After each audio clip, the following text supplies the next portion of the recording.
My name is Ethan Parker. I'm 32 years old, born and raised in Charleston, South Carolina.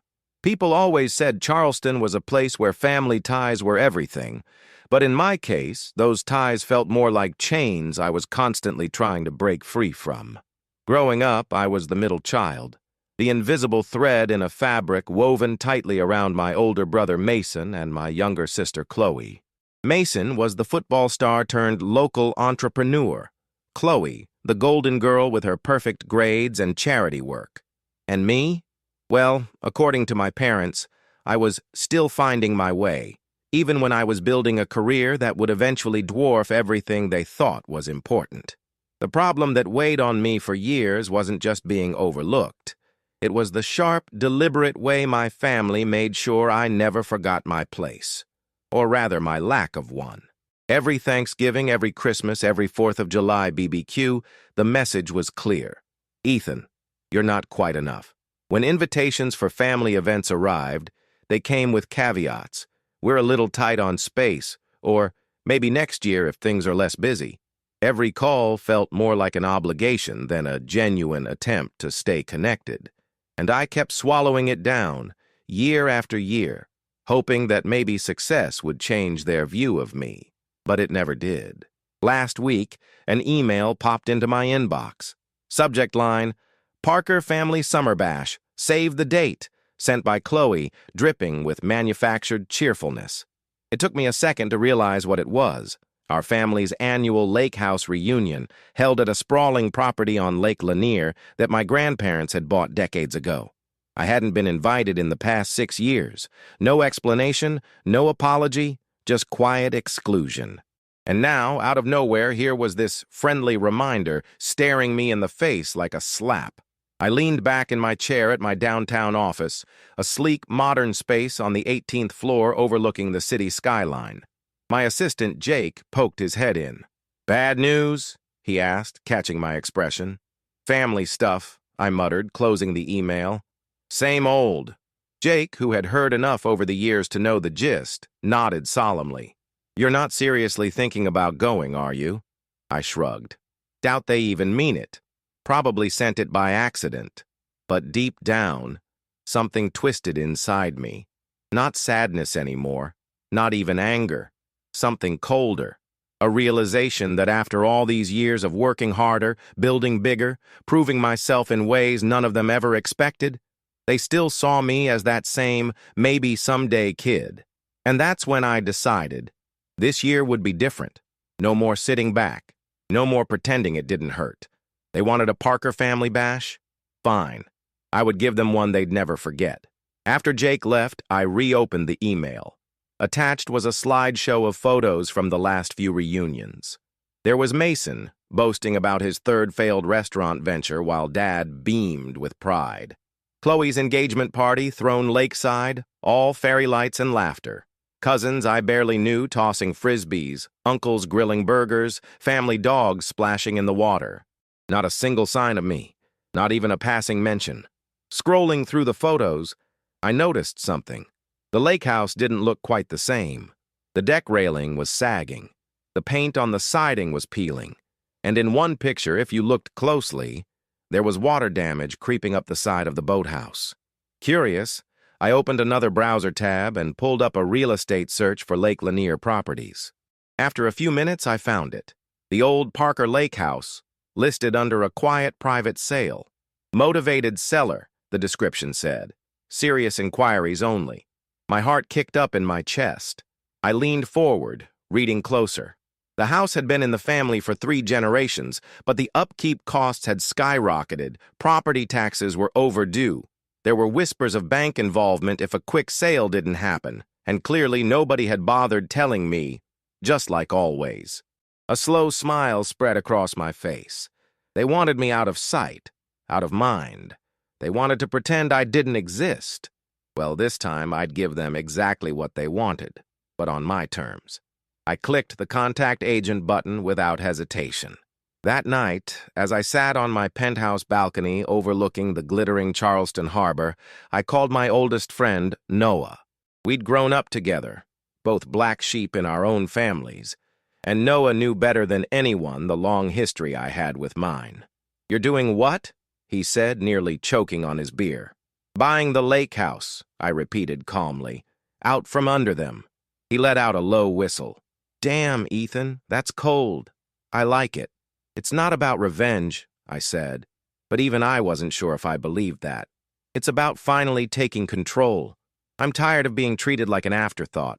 Noah chuckled. "Well, you're about to become the center of their universe, whether they like it or not."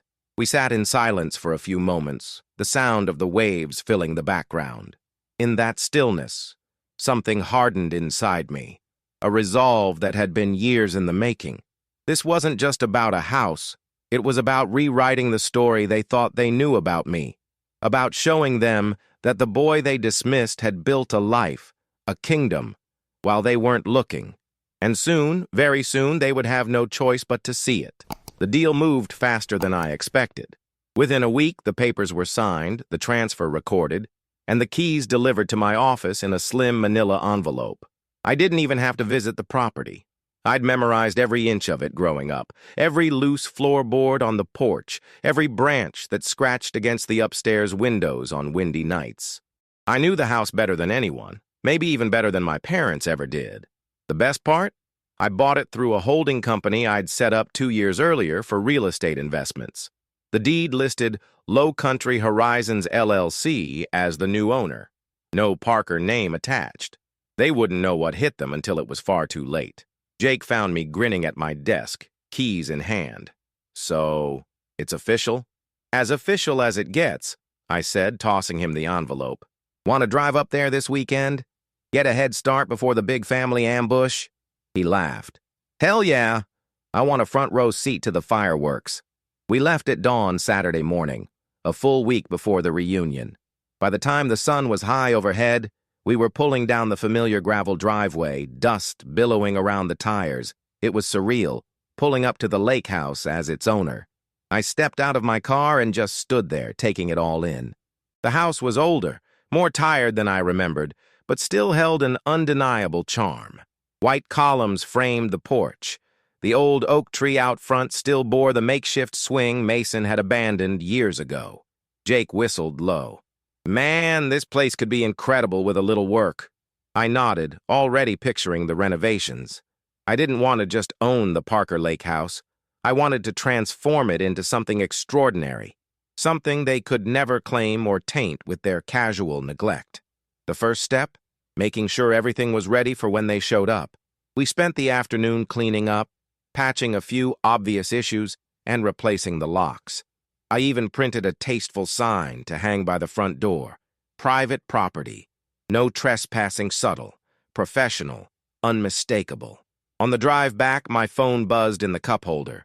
Chloe's name flashed on the screen. For a moment, I considered ignoring it, but curiosity got the better of me. "Hey, Ethan," she chirped when I answered. "Just making sure you got the invite for the reunion. We're so excited this year. Mason's bringing his new girlfriend, and Mom and Dad are planning a big seafood boil." I could almost hear the forced brightness in her voice, the way she tried to sound welcoming but couldn't quite fake the sincerity. "Yeah," I said smoothly. "I saw it. You'll come, right? Everyone really wants to see you." I bit back a laugh. Everyone? That was rich. "I wouldn't miss it," I said, my voice like velvet.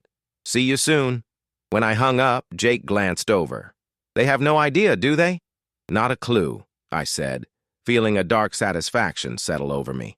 The week leading up to the reunion was a whirlwind. I finalized the renovation orders. New furniture, fresh paint, upgraded appliances. I didn't have time to oversee everything personally, but I'd hired a trusted team of contractors to make it happen on a tight schedule. Money could move mountains, and I was more than willing to spend whatever it took. Meanwhile, Chloe sent a steady stream of family update emails. Mason had injured his ankle playing pickup basketball, but he's a trooper and won't miss the fun. Uncle Roy was bringing his boat for tubing on the lake. Aunt Marcia had volunteered to organize family games. The irony was almost too much to bear. They were planning the perfect family weekend at a house they didn't even own anymore.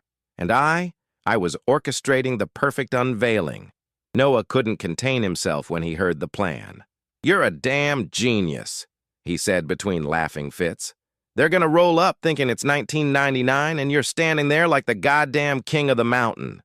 "That's the idea," I said, feeling a cold calm settle over me. "What's your move when they show up?" I smiled. "You'll see."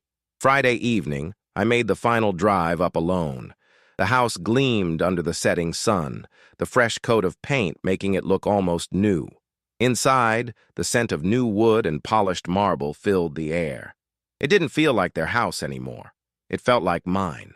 I spent the evening setting up, lighting a few candles, brewing a pot of fresh coffee, laying out a tray of hors d'oeuvres on the kitchen island. Let them arrive and think they were walking into some luxury rental. Let them wonder. Let them squirm.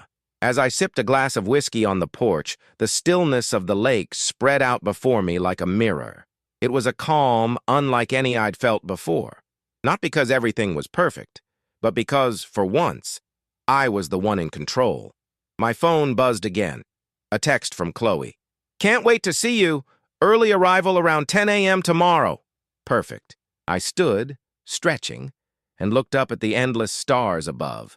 Tomorrow would be a day none of us would forget, and for the first time in my life, I couldn't wait to see the look on their faces when the truth hit them like a freight train.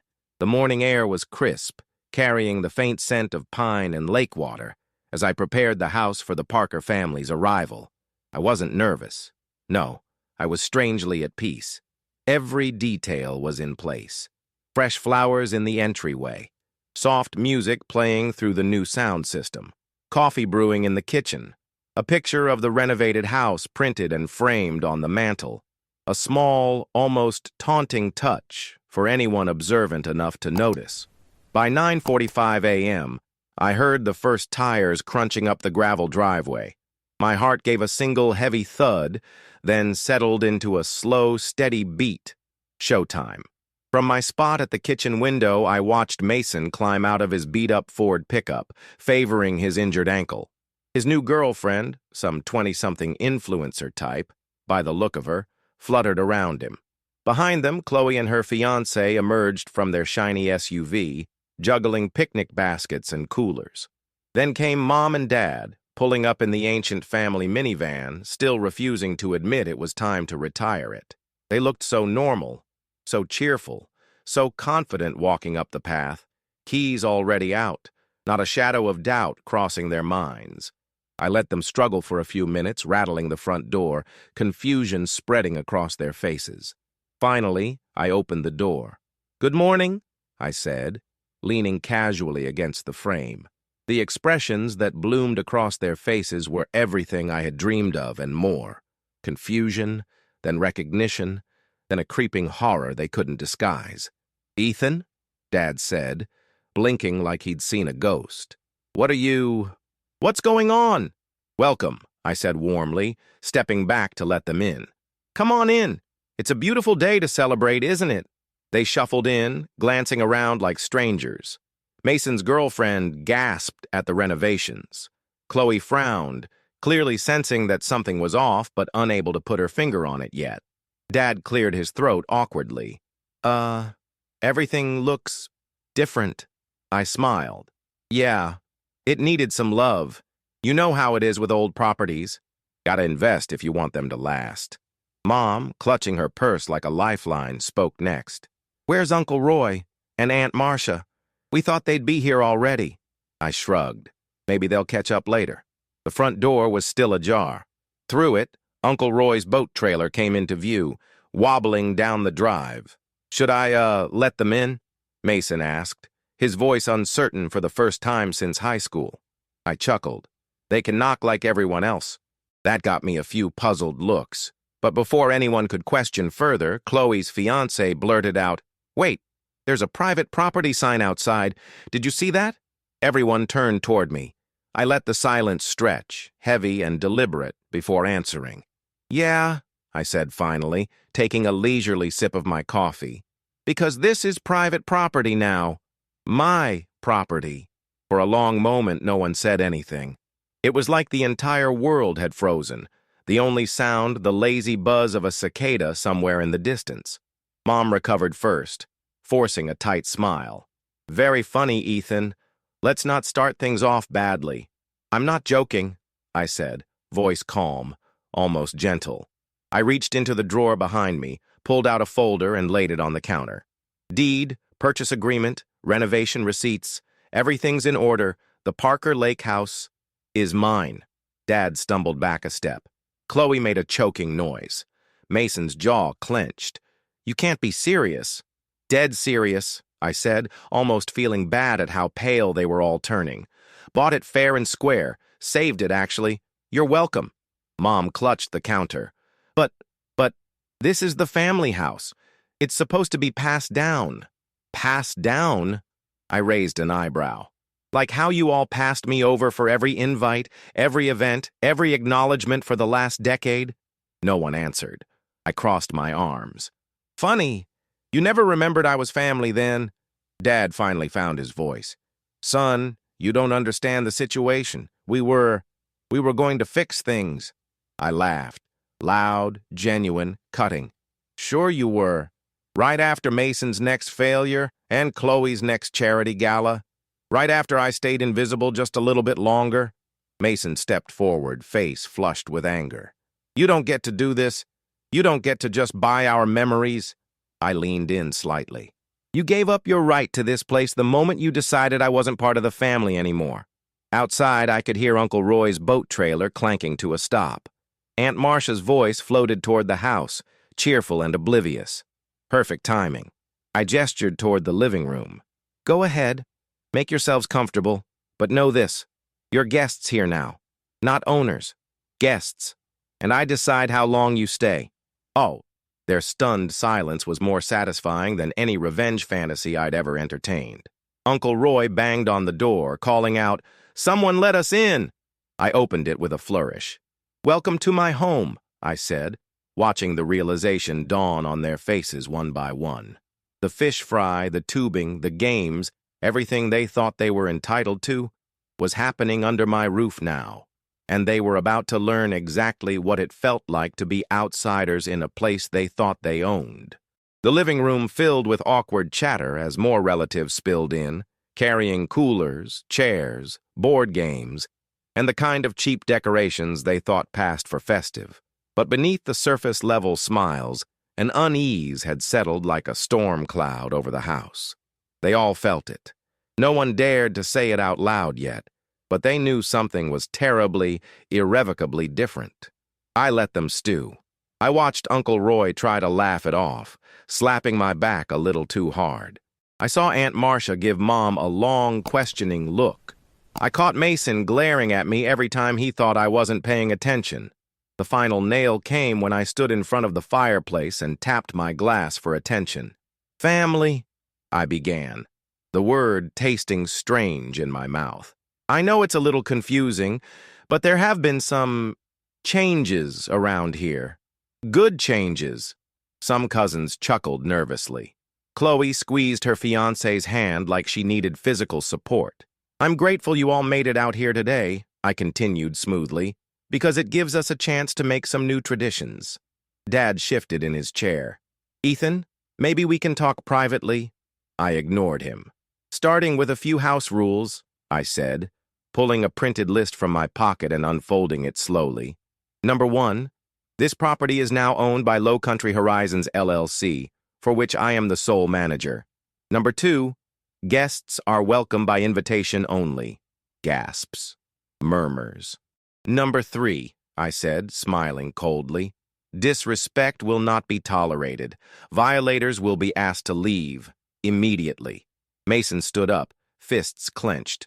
You're out of your damn mind if you think you can throw us out of the family house. Not the family house, I said, voice hardening. My house. I stepped closer to him, lowering my voice just enough so only he in the front row could hear. Maybe next time, don't spend a decade pretending I don't exist. Chloe finally cracked. Tears welled in her eyes. We didn't mean to push you away, Ethan. It just happened. Yeah, I said flatly. It always just happens. Funny how forgetting someone is always a passive act. Dad's face turned the color of wet concrete. Son, we can fix this, You can't fix what you never even admitted was broken, I shot back. At that moment, the unexpected twist I had planned began to unfold. Out in the driveway, sleek black SUVs rolled in, one after another, kicking up dust and gravel.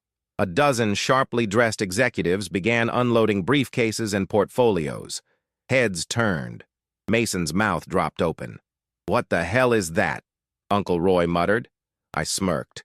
"That's the next chapter." Jake hopped out of one of the SUVs, waving at me. "We're set, boss. Conference room's all prepped." Mom's voice was trembling now. "Conference room?"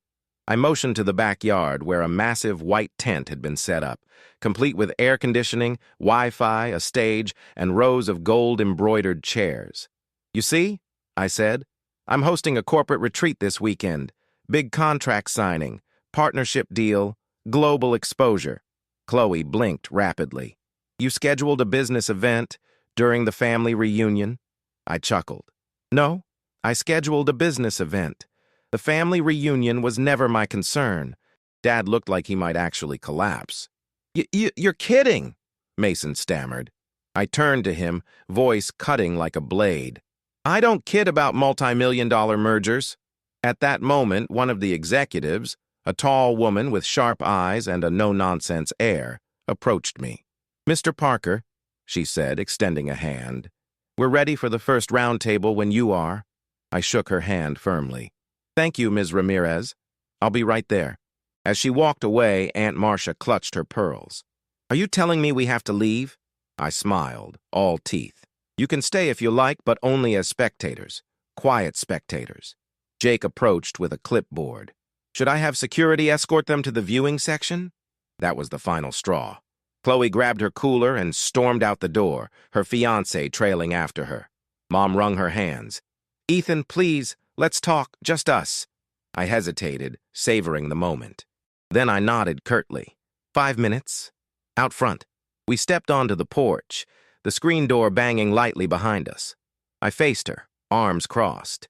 "Ethan," she said, voice thick with emotion, "I know we weren't there for you the way we should have been, but we love you. We always have." I stared at her for a long moment, then said softly, "You loved the version of me that didn't exist, the version you could forget when it was convenient." Tears slipped down her cheeks. "I'm proud of you," she whispered. It was too little, too late. "I didn't do any of this for pride," I said. "I did it because I refused to let you all define me anymore." A sharp whistle cut through the heavy air, Jake signaling from the tent. "Time's up," I said gently. I turned and walked back into my house, leaving her standing there, small and broken against the backdrop of the lake. Inside the tent, the atmosphere was electric. Executives milled around discussing strategy, branding opportunities, and future expansions. It was the kind of high-stakes energy I had always dreamed of, the kind that once felt galaxies away from the dinner tables where Mason bragged about his high school football days and Chloe gushed over her latest nonprofit gala. Now, it was my reality. I was the man everyone in that tent wanted to impress. Jake handed me the final contract packet with a proud smile. "You're about to change the game, boss." I nodded, adjusting my cufflinks. "Let's get started." The presentation was sharp, clean, and powerful. I outlined my company's vision for a new tech venture that would link environmental conservation efforts with advanced AI systems. Every detail had been fine-tuned to perfection, every projection grounded in aggressive but achievable targets. Investors nodded, took notes, and asked questions with genuine excitement. Meanwhile, out of the corner of my eye, I could see my family, huddled awkwardly under a smaller tent we'd set up for non-attendee observers. They weren't allowed to interfere. They were just close enough to see what they'd been blind to for years. Their faces were a study in disbelief. Mason looked furious, arms crossed, jaw tight. Dad sat stone still, hands clasped like he was at a funeral. Mom kept wiping at her face, tears falling freely. They weren't just realizing they had underestimated me. They were realizing they no longer had any power over me, and it was glorious.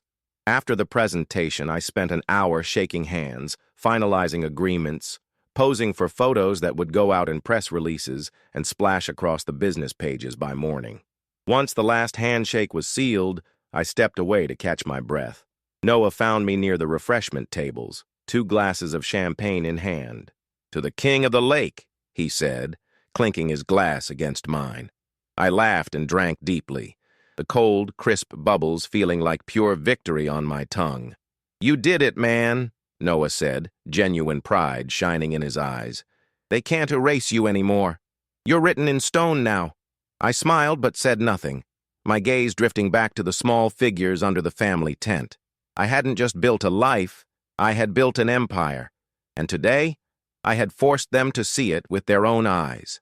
Still, some part of me, the little boy who used to wait by the phone for birthday calls that never came, stirred uneasily. Would it have been easier just to cut them off completely? Maybe. But then again, the best revenge isn't about rage. It's about building something so undeniable that even your worst critics have to sit back and watch you shine. And that's exactly what they were doing now. I returned to the main tent to deliver the closing remarks. As I spoke about innovation, growth, and resilience, I locked eyes with my father, just for a second, and for the first time in my life, I saw something there that had never been directed at me before. Respect. It wasn't enough to fix the years of damage, but it was enough for me. The event wound down smoothly after that. Executives left with signed contracts and enthusiastic promises of future partnerships. My team stayed behind to oversee the cleanup and after-party. As twilight fell, I walked back to the house. Chloe intercepted me on the porch, her fiancé lingering nervously behind her. "Ethan," she said, voice thick with emotion. We're sorry." I looked at her, really looked at her, and realized she meant it, in her own limited way. But forgiveness wasn't something I could just hand out like a party favor. Not yet. "Thanks for saying that," I replied simply, giving her a polite nod before stepping inside. I needed a moment to myself. In the living room, I sank into the big leather chair that used to belong to Grandpa Parker. The house was quiet now, except for the soft lapping of lake water against the shore outside. I closed my eyes, letting the silence settle around me. For the first time in decades, I felt whole. Not because my family had finally seen me, but because I had stopped needing them to. The last golden streaks of sunlight disappeared behind the hills, leaving the lake house wrapped in a soft, silvery twilight. I stayed seated in Grandpa's old chair for a long while, just breathing, just existing, without fear, without shame, without the weight of invisible expectations pressing down on me. Eventually, the soft knock came at the door. It was Mom. I didn't get up. I just called out, "It's open." She stepped inside, moving hesitantly like she was entering a stranger's home, which, in many ways, she was now. "Ethan," she began, twisting her hands nervously. I had to tell you, we're proud of you." I didn't say anything. I simply waited, letting the silence stretch between us. "I know that doesn't fix things," she continued, voice cracking. "I know we should have seen you, listened to you, believed in you. Still, I said nothing. There were no words that could change the years that had been lost. And honestly, I didn't need the apology anymore. I had already found peace elsewhere, in my work, in my friends, and most importantly, in myself. "I understand if you don't forgive us," she whispered. I finally looked up at her and spoke, my voice low but steady. "Forgiveness isn't about them. It's about freeing yourself." She opened her mouth as if to respond, but no words came. Finally, she just nodded, eyes shining with unshed tears, and quietly left the way she had come. When the door closed behind her, I let out a breath I didn't realize I had been holding. It was over.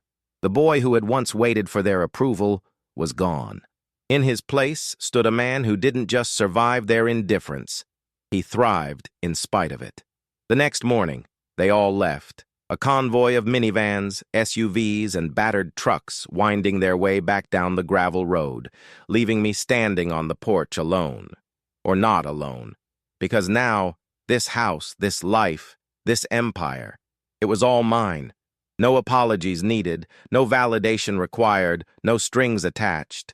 As I sipped my coffee and watched the morning mist rise off the lake, my phone buzzed with notifications.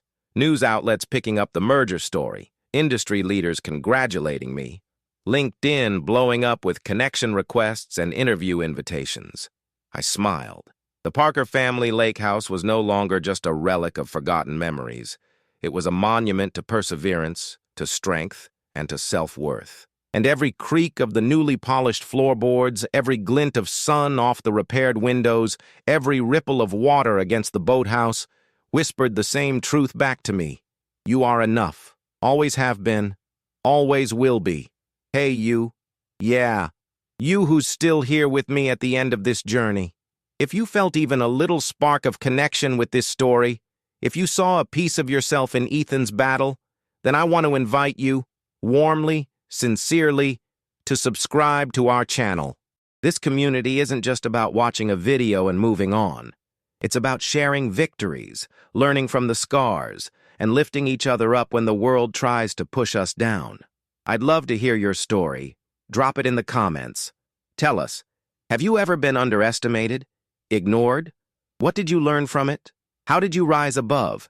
And if you enjoyed this video, tell us what you took away from it. I read every comment, seriously. Let's keep building something powerful here, together. See you in the next story. Until then, never let anyone else define your worth.